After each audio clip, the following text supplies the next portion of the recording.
I have now proudly shown you a picture of a thug, one whose face should be on display until he's exculpated because he was arrested for assaulting 3 people in New Hampshire recently. I'd like to now give you an even greater threat. A threat from not a street criminal, but from one U.S. Senator.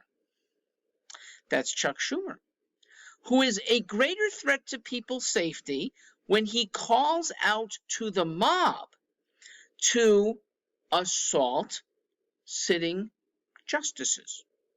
So the 2 men that he called out a few years ago, Kavanaugh and Gorsuch, now have to be on the alert when dining, when walking, when playing in the park. Not from Mr. Schumer, but from anyone called to action by the radical call of one Charles Schumer. Here's another, Maxine Waters, who wants to have people in the faces disrupting those of us going about our lives because of a political vendetta. And once again, Maxine is very recognizable, but her followers can be anywhere.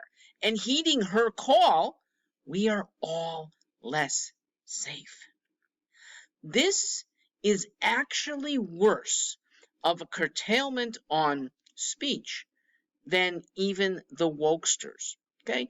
The wokesters want us to suppress our speech lest we be derided, hated, called names, intolerant, racist, bigot, homophobe.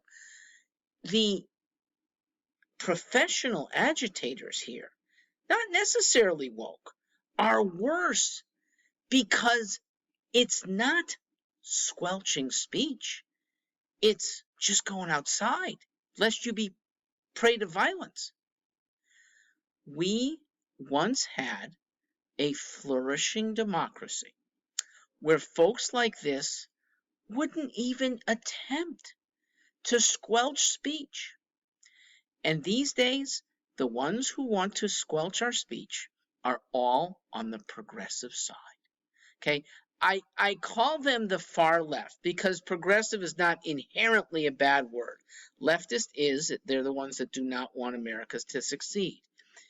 This is not true of those on the right.